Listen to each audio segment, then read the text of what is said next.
Anime, Dead Mount Death Play.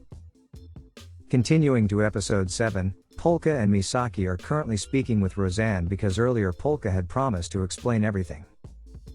However, Polka senses the presence of hidden guards in the room and asks them to leave first. Roseanne is quite impressed that Polka can sense them even though they have erased their presence. Polka also plans to explain this to Roseanne. Roseanne instructs the hidden guards to leave the room. Before telling the story, Polka says that what he is about to say may seem impossible. Polka reveals that he is not from this world. Meanwhile, Takeru is expressing gratitude to Lemmings for defeating the villain who burned down the Shinoyama residence. However, Lemmings whispers that Polka had saved the twins before Takeru arrived. Takeru becomes curious and wants a more detailed report. Back to Polka, he has honestly narrated everything he has experienced. The story is difficult to believe, but Roseanne immediately believes it after seeing Polka's magical eyes. Based on the story, Roseanne now knows that Misaki killed the original Polka. Polka is prepared in case there is a conflict between them. Suddenly, the original Polka, in the form of a shark puppet, comes out to prevent Roseanne. He gestures as if not allowing him to kill Misaki. Seeing this, Roseanne remembers Polka's childhood when he also forbade him from killing his pet animals. Roseanne has a hunch that the puppet is the real Polka. It's quite amazing that he figured it out. Roseanne even laughs at it because it seems the original Polka is happy with his current body. He can't be angry anymore. Roseanne suggests using a synthetic body from the Shinoyama group as a vessel for his spirit. That way, the original Polka can return to his original body. However, for some reason, it is the original Polka who wants the synthetic body. He says he wants to become a robot that can drill and fly. Nevertheless, the best choice for now is for the corpse god to continue using Polka's body. Based on Polka's story, there is someone targeting the life of Shinoyama Polka. Although Roseanne still hasn't forgiven Misaki, he will let her go because she saved his grandchildren. Polka and Misaki have already left, and now Roseanne is recalling Polka's story. He mentioned an intermediary. Roseanne suspects that the intermediary in Shinjuku City is undoubtedly Lisa Kuraki. Roseanne does not want to be at odds with their faction. He also doesn't believe that any family member would want to kill Polka. He considers that all of this may be his own karma. Polka and Misaki are outside the building and are currently calling Kuruya. They will soon return home after seeing the original Polka's pet. Somehow, Misaki suddenly carries the original Polka and apologizes to him, even though it's late. The original Polka doesn't mind and is actually happy when Misaki hugs him tightly. The corpse god himself rarely sees a spirit that is still forgiving and forgiving the person who killed him. The first person he knew was the girl in the cave in his original world. Kazuki and Shizuki run to meet Misaki. They thank her for saving them. Not forgetting, they also thank Polka. However, he says there's no need to thank him. It was the seer named the corpse god and their protective spirits who saved them. Suzuka's spirit also bows as a sign of gratitude to them. On the other hand, Iwa has just received information from the branch office. It is said that the original fire-breathing bug has appeared. Phantom Solitaire feels fortunate when he hears this. At the scene, one police car unit is on fire, and a criminal is also burned. Instead of that, Phantom Solitaire is more interested in the bone called Iwa. He wants to see the video again. Iwa says he has to exchange information to see the video again. Phantom Solitaire feels disappointed. He says he will investigate it himself. Suddenly, the electricity there goes out, and when they shine a flashlight in the cell, he is no longer there. Truly beyond comprehension. Iwa and Eris are currently holding a meeting to discuss Surimura Tenna, also known as Phantom Solitaire. Today, around 5 p.m., he escaped from the Tokyo Detention Center. He suddenly disappeared when Iwa was interrogating him. The first case involving Phantom Solitaire occurred 3 years ago when he stole a painting from an art museum and placed it in front of the Shinjuku Alta door. Another case involved the disappearance of the Tokyo City government building.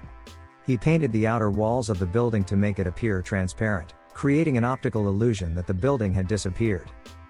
There are other suspected crimes he has been involved in, including a murder case. However, the police still lack evidence for that case. Among all his cases, there is one that shocked the world, which was the kidnapping of the Prime Minister. One day, a black cloth suddenly fell from above the Prime Minister.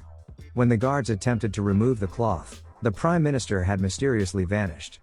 Following that, in order to prove his neutrality, he kidnapped all the leaders of the opposition parties within a single day. When the Prime Minister was released, all he could remember was reading the comic book Bat Killer.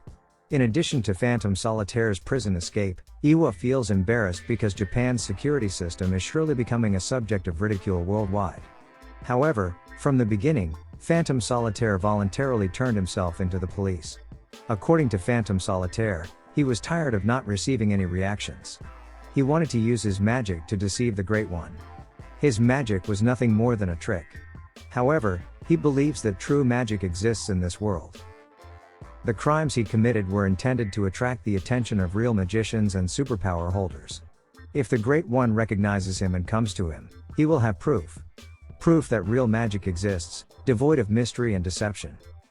The police never expected that Phantom Solitaire would create a stir in Japan for such a foolish reason.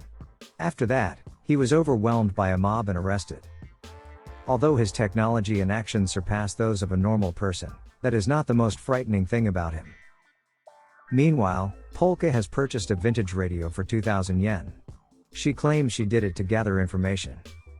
However, Kuruya suggested buying a tablet if she had 20,000 yen. They turn on the radio, and a news report about a burnt police car accident is heard. The suspect in the car is confirmed to be dead. The suspect was arrested on suspicion of arson, and Kuruya immediately realizes that it is the person who set fire to the Shinoyama residence.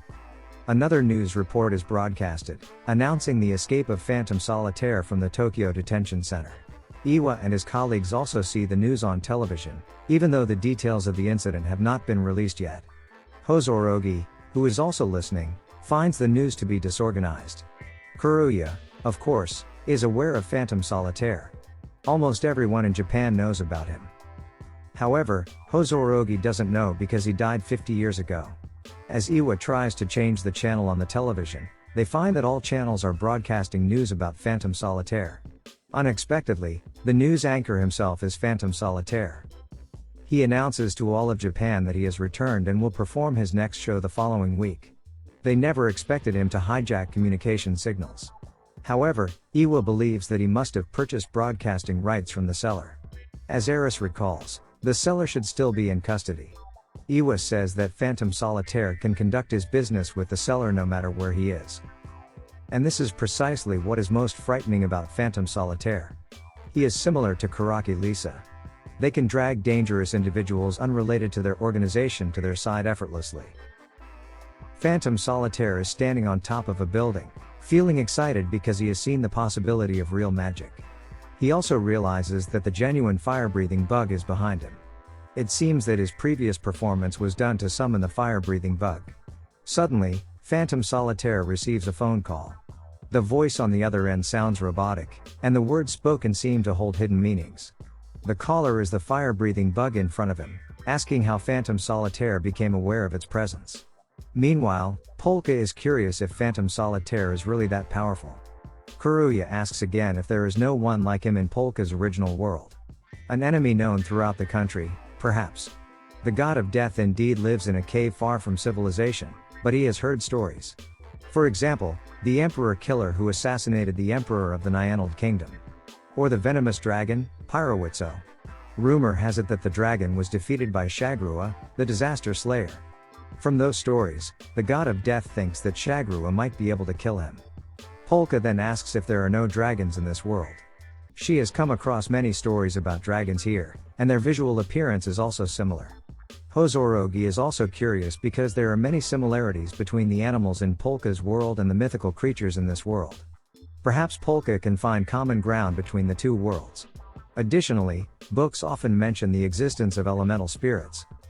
Phantom Solitaire is currently engaged in a power struggle with the fire-breathing bug. The fire-breathing bug continues to emit fire to attack him, but Phantom Solitaire manages to evade it with his peculiar magic tricks. As they fight, they also communicate with each other through the phone and realize that they don't share the same principles. Despite that, Phantom Solitaire always manages to avoid the attacks from the fire-breathing bug. However, it is evident that it's all just a clever trick, much like the fire he produces. His fire is not real magic or superpower that he worships. The fire-breathing bug doesn't believe in the tales of magic. Phantom Solitaire suggests that it investigates the recent incidents that occurred in Shinjuku on its own. Meanwhile, at Polka's location, someone knocks on the door on this rainy night. When it's opened, they see a large shark doll. The person carrying the doll is Shinoyama Sayo. This is the end of episode 7. Thank you so much for watching. Don't forget to subscribe so you won't miss part 8 of this series recap.